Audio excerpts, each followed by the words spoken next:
Certo, vamos direto ao ponto. A nossa análise de hoje mergulha de cabeça em um dos temas mais complexos e profundos da experiência humana. Vamos explorar aquele que podemos chamar de o capítulo mais sombrio da fé.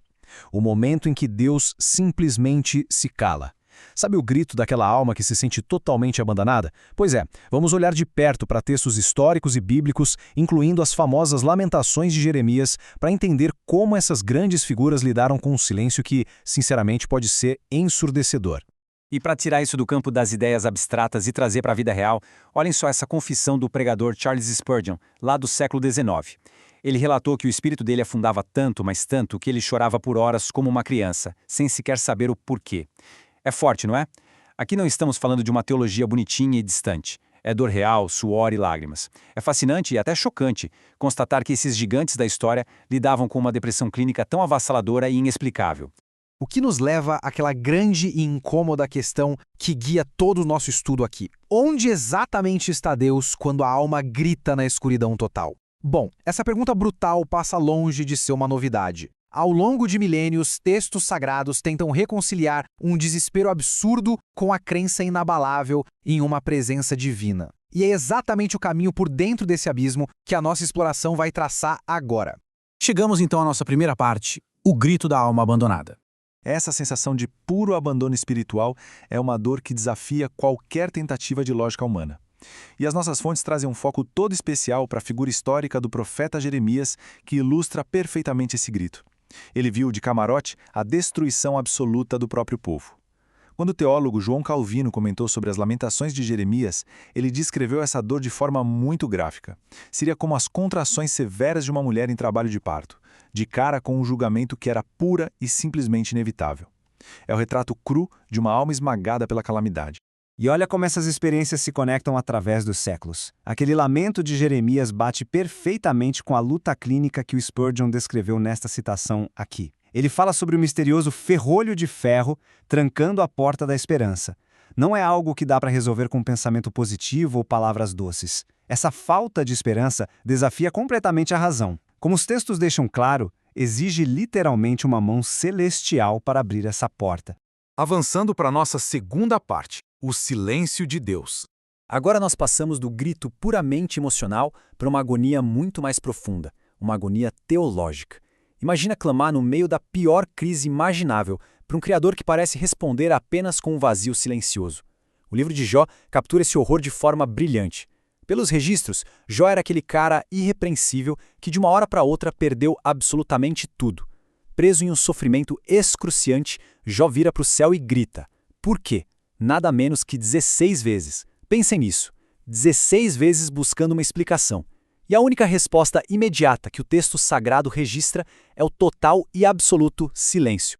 Esse mesmo padrão de silêncio lá do alto se repete com o profeta Abacuque. E o tormento dele não era só assistir de braços cruzados ao colapso violento e à ruína moral da nação. O que realmente o consumia era perceber a aparente apatia divina diante de toda aquela injustiça. A documentação que estamos analisando aponta para algo muito interessante. Esse silêncio costuma ser infinitamente mais aterrorizante do que qualquer cenário caótico que a gente possa enfrentar aqui na Terra. O que nos leva naturalmente à terceira parte, o fracasso da razão humana.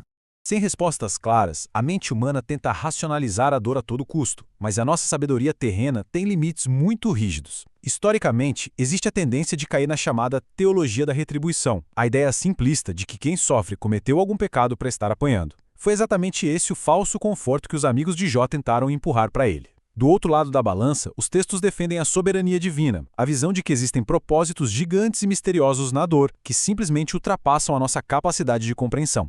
E a exaustão da nossa lógica fica super evidente nos textos originais. Até o amigo mais novo de Jó, o Eliú, que chegou na discussão prometendo trazer a sabedoria que faltava aos mais velhos, falhou miseravelmente.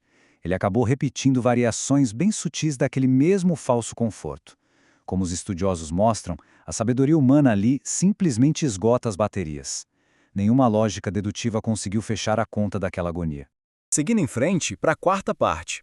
Os médicos da alma obscurecida.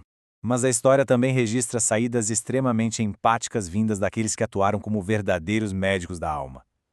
O estudo destaca a casuística puritana, um movimento de pastores dos séculos XVI e XVII.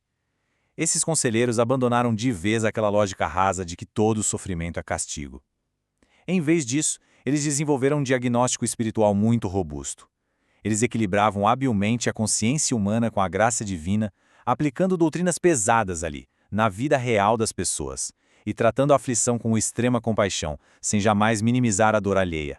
É justamente essa visão ampla e soberana que acaba moldando mentes posteriores. Uma declaração surpreendente do próprio Spurgeon ilustra isso maravilhosamente bem. Ele chegou ao ponto de chamar a aflição, a sua própria depressão devastadora, de a melhor peça de mobília da sua casa. Sabe por quê? Porque ao adotar a perspectiva de que há um propósito maior, o sofrimento deixou de ser visto como uma maldição. Ele passou a ser entendido como uma ferramenta profética, algo que gera humildade e prepara o terreno para bênçãos futuras. E finalmente chegamos à nossa quinta parte: viver pela fé.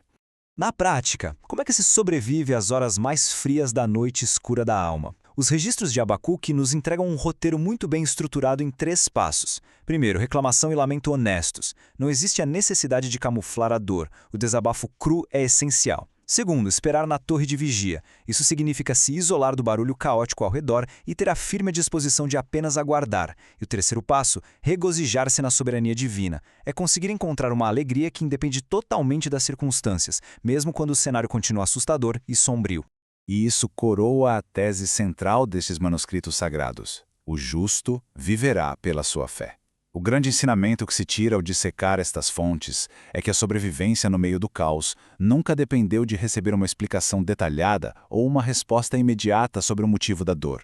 O triunfo, a resiliência e a própria vida só se mantém através de uma fé obstinada e cega no controle soberano, apesar de todas as evidências visíveis gritarem o contrário.